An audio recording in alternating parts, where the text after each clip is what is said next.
What's up, everyone? Back for another beer review, and today is the 9th holiday beer review for the month of December 2024. And the beer I'm reviewing today, once again, comes from the Great Lakes Brewing Company, and they are out of Cleveland, Ohio. And this is their Cookie Exchange Milk Stout, the peanut butter blossom variant, and this is the 2024 release. So this is a cookie-inspired milk stout, and on the side of the can it says malt beverage with natural and artificial flavors. It comes in at 5.5% alcohol by volume, 15 IBUs at the time of review. I don't know exactly how old this can is because it has a Best By date. However, that Best By date is April 2nd of 2025. So we should be more than good according to Great Lakes, and I believe they typically give a 6-month Best By date, so I would assume that this one was canned on October 2nd of this year, putting this can right around 2.5 months old. So last December, I reviewed this as a holiday-themed beer, and the reason I did so is because last year was the first year they introduced this series, and basically, every single year going forward, they're going to change up the cookie flavor that they're trying to emulate with this beer. Last year, it was I think it was a caramel vanilla shortbread cookie, and this year, they're going for peanut butter blossom cookies, which, if you don't know what a peanut butter blossom cookie is, it's that peanut butter cookie with the Hershey kiss in the middle. And full disclosure, that is my favorite holiday cookie, period. Nothing competes with it for me, but I love peanut butter, I love chocolate, and I could eat too many of them. And I have over the years. So I am really excited about this one. On the side of the label, it says, treat yourself to our seasonal milk stout brewed with a special rotating cookie-inspired flavor. Now, they actually have the ingredients on their website. This is brewed with peanut butter, artificial peanut butter flavor, artificial chocolate flavor, and vanilla extract. And that's going to probably bum a lot of people out. It bums me out a little bit, but a lot of breweries are using the natural and artificial flavors nowadays. It is what it is. I did have a couple people tell me that this one did taste a little bit too artificial, and then I had a couple other folks tell me that this was absolutely delicious. I will make my own decision on whether or not I enjoy this one, but I'm going to be honest with you regardless of how this one goes. So we're going to give it a nice pour into the hashtag proper glassware and see how this one ends up. I want to go a little bit aggressive, and I may have went a little bit too aggressive because with stouts, I like to get a decent sized head. So we'll see. I may have went a little bit too aggressive. We will see for sure. Yeah, I mean, that's a pretty crazy head. So what I'll do is I'll put the rest over here and we'll pour the rest in at some point. But for now, I'm gonna let you look at this beauty with a gross pour. But purposely, I try to go too aggressive. So pouring out, it had more of that dark brown kind of color, almost like a ruby red or mahogany tinge. It has a almost 4-finger head because I poured it super aggressively. Probably shouldn't have. It looks somewhat creamy, but there are some bigger bubbles making it look a little bit soap sudsy and not super velvety. But it does. It's like it's going nowhere. Like this head is absolutely going nowhere. And the color of the head is straight on mocha colored. But I mean, if you're going to tell me this is a milk stout of some sort, I would probably believe you for sure. So, and this is an old hashtag proper glassware. This is the 25-year anniversary glass from Great Lakes. Their 25th anniversary was in 2013. So this glass is 11 going on 12 years old. So anyway, as you can see, the head has dissipated a little bit, so I'll try to get a bit more into it. We'll see if I can get the entire thing or not. I don't think so. I have to save it down the side of the glass. Now, last year's I really enjoyed. I thought that the caramel vanilla shortbread was definitely felt in the beer. It was, I called it like a sessionable pastry stout. Like that's pretty much what it was. It was sweet, it was rich, it was decadent, but it was still drinkable. It had enough going on where it wasn't cloying, and the flavors were nice. Plus it's 5.5%. Like it worked perfectly for what I'm kind of looking for out of a sub 6%, essentially a cookie stout, right? A cookie milk stout. So anyway, let's get a nose. I can see where people say it definitely has that artificial vibe. It smells more like, and I don't think I've really said this too much over the years, but I remember a lot of people stating this specific aroma or tasting note. It smells like the peanut butter powder, and I know a lot of breweries brew or have over the years brewed with a peanut butter powder and not straight peanut butter because the oil from the peanut butter kind of kills a lot of things in the beer, carbonation including it, and like the head retention and everything. So this smells like, I think it's like, is it called like P2 or something like that? Like that peanut butter powder. This has like that almost what you would assume to be like a dusty, chalky kind of peanut butter aroma. It sounds terrible, but it's really not. And then it smells like Hershey syrup. So again, it's like Hershey syrup meets like a powdered peanut butter. Does it smell exactly like a peanut butter blossom in the nose? It does not. The milk stout's bringing a nice roasted malt character. I'm sure the chocolate is being accentuated by the malts as well. Maybe a touch of a coffee roast. And they use vanilla extract, and I'm definitely getting like a little bit of a vanilla, giving it, I mean, there's already lactose in here because the base is a milk stout, but the vanilla is giving it a little bit more of a pronounced vanilla character. A lot of times with milk stouts or beers with lactose in general, they they produce a vanilla character for me. Well, the vanilla extract is kind of ramping up the vanilla characteristic. So it's chocolate, it's peanut butter, it's vanilla. It smells super rich and decadent. Like this, I'll be honest with you, this does smell like it might be a bit too sweet for me. But again, you can't smell sweetness. It just smells like it's going to have a perceived sweetness that's going to be quite big. Yeah, I wish the peanut butter character smelled more authentic.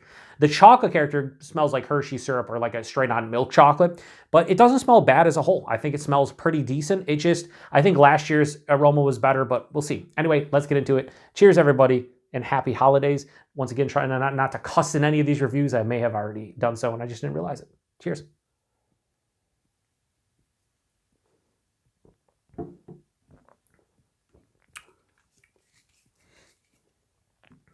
So I also didn't mention in the aroma is that I did not pick up on any kind of metallic flavor or aroma. A lot of times with milk stouts, I get a metallic note in the aroma that sometimes carries over taste. Did not get it in the nose, did not get in the taste. And I don't think I did last year, which I think maybe that's the reason why I like this as a milk stout. This is off that first sip. It's not that bad, but it's nice. It's just, right now, I would say the last year's was better off that first sip, so we'll drink some more. And this came out of my darker beer fridge at 54.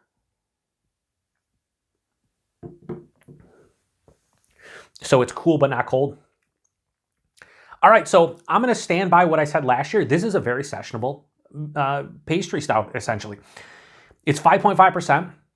While it does have a sweetness to it and a richness and it's decadent to some degree, it's not cloying. Off of those first two sips, it doesn't even feel like it's going to reach at any point. I probably could drink a couple cans of this.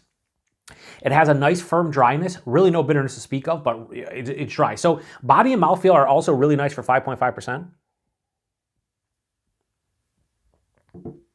Body on this is medium, a touch over medium, 5.5%. You might even say it's full for the style and the ABV.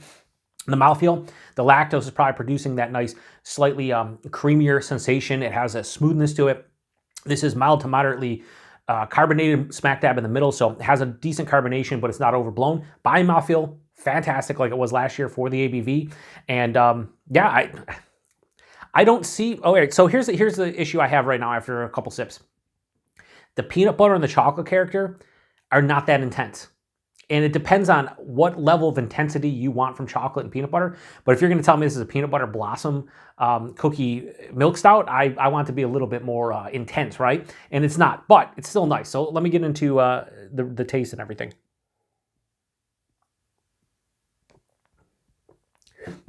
So right up front, it's a beautiful mixture of peanut butter and chocolate. It's milk chocolate.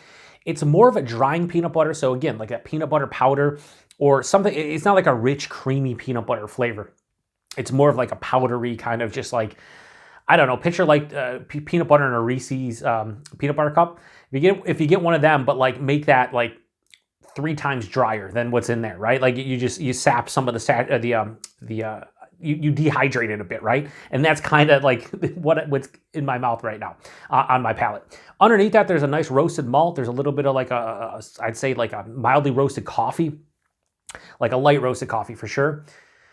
As it continues on through, the vanilla hits halfway through and it has a nice vanilla essence to this one.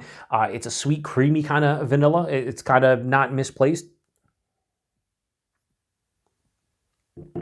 There's like a slight tinge of like a dark grape. This is not a big fruity beer or anything. I'm just getting a little bit of dark fruit, and I'd say like a dark grape about halfway through. So it's almost giving me like peanut butter and jelly vibes, ever so slight, not too big, ever so slight. Kind of misplaced for what they're going for, but I think it actually adds to this one. And then on the finish, again, very dry, almost no bitterness.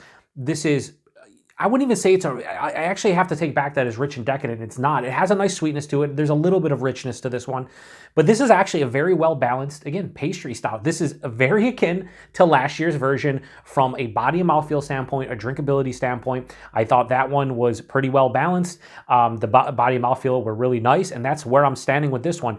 I will say, however, I liked last year's release a little bit better. I don't know what it was. Maybe the caramel and vanilla worked a little bit better than the peanut butter and chocolate. I just think the peanut butter and chocolate, it hits me at the forefront, but it kind of dissipates like about halfway through the palate, and then I'm just left with essentially a regular milk stout. You know, it has some nice roasty flavors to it. That vanilla is, you know, nice on the palate. It accentuates the base beer and, you know, lets you know, hey, it is a milk stout. But I don't really get specifically lactose. Just the beer itself, you can kind of tell it's a milk stout of some sort. One more sip and we'll lock in a rating.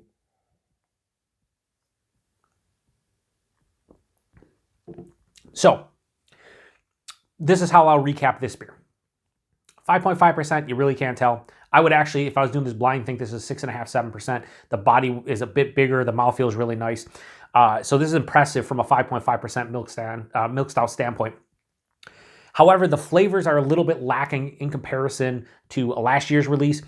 I want a little bit more peanut butter and chocolate. I wish the chocolate character was more of a dark chocolate. That's a personal preference, so I can't knock them for that. But I just want more intensity to the peanut butter and chocolate flavor. And I think I said this last year, but this does not specifically remind me of a peanut butter blossom.